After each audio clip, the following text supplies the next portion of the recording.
You know, we get very used to our sort of our Poirots and our sort of like older detectives.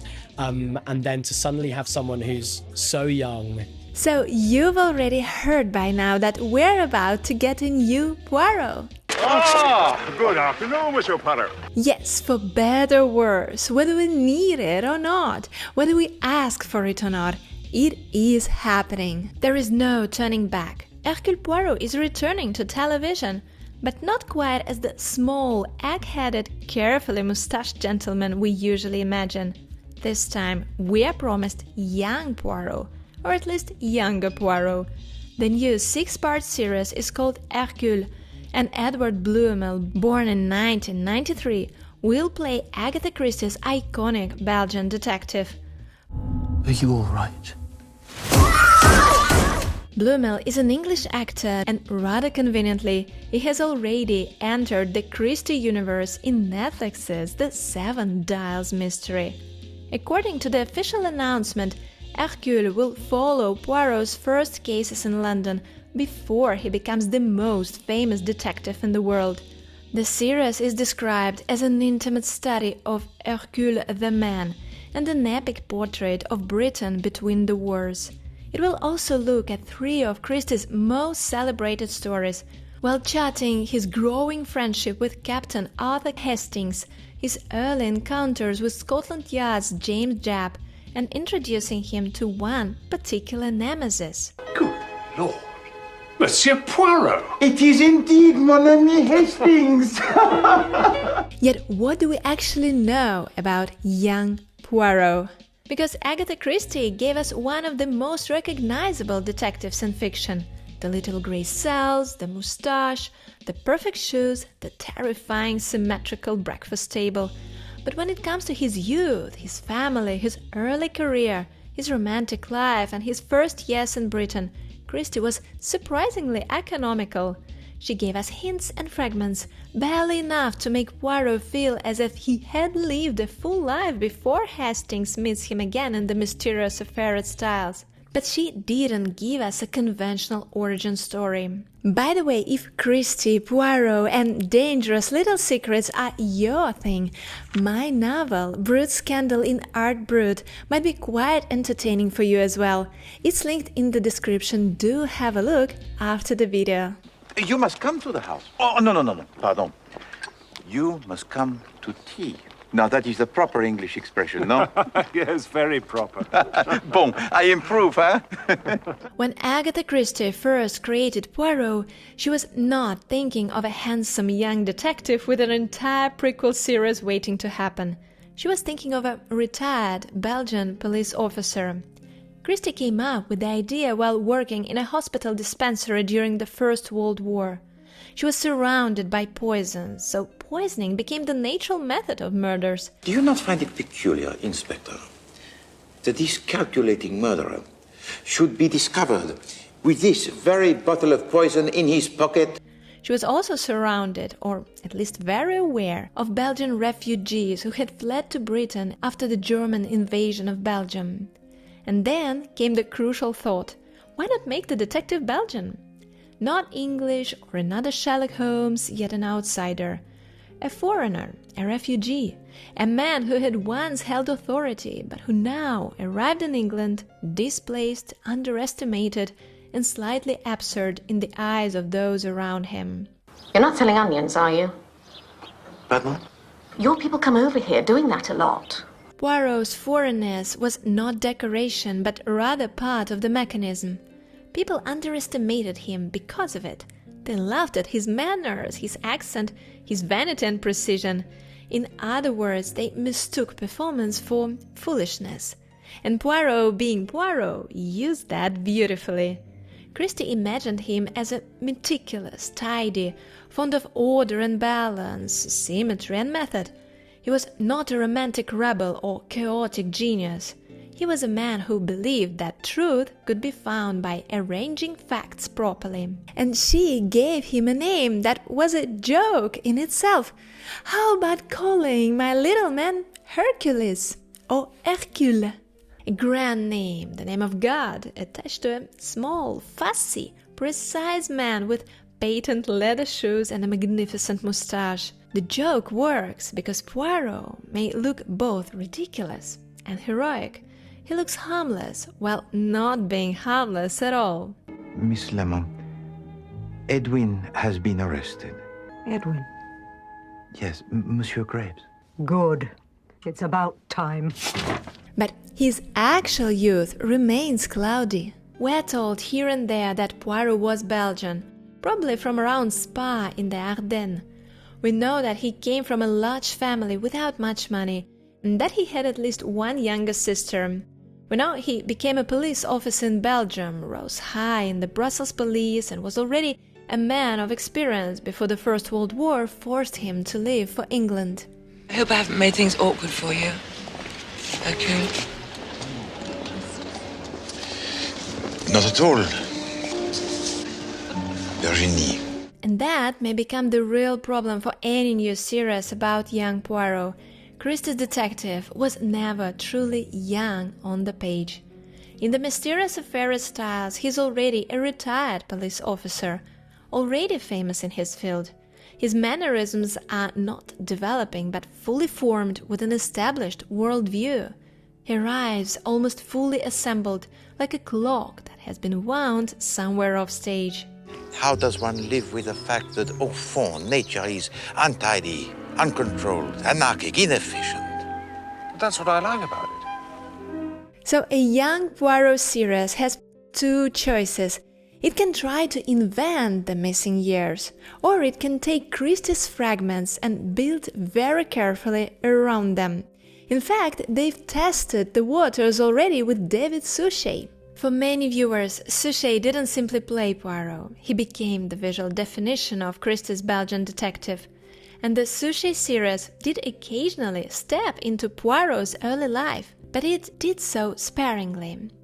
The most obvious case is The Mysterious Affair at Styles. This was not the first episode of the ITV series overall, but it was the adaptation of Christie's first Poirot novel, and in the series it sits very close to the beginning of Poirot's story in England. In this country, we are the guests. If we are to gain the confidence of the natives, we must learn their ways. Here, Poirot is one of a group of Belgian refugees living near Styles, St. Mary. Hastings is recovering from war injuries and is surprised to discover his old acquaintance from the Belgian police nearby. The episode gives us a Poirot who has status in his own mind, but he's not yet the great London detective in the luxurious flat. He's a displaced man, living in a foreign country, surrounded by people who are kind enough, perhaps, but not always respectful. So, with this in mind, a younger Poirot should not simply mean a prettier or more athletic Poirot, or Poirot who has been redesigned to fit the modern television appetite.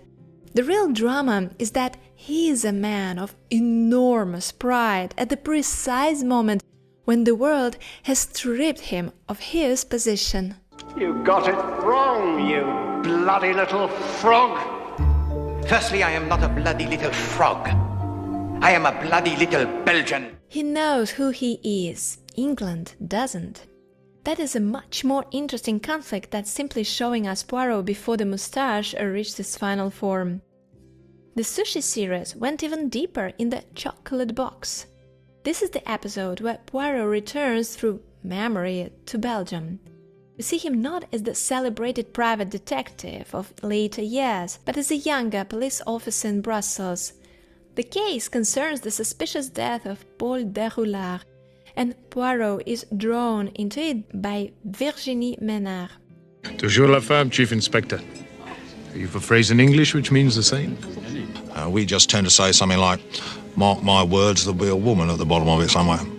In Christie's original short story, The Chocolate Box is important because it is one of Poirot's rare failures. Poirot tells the story as a lesson on humility, or at least as close to humility as Poirot can bear to come.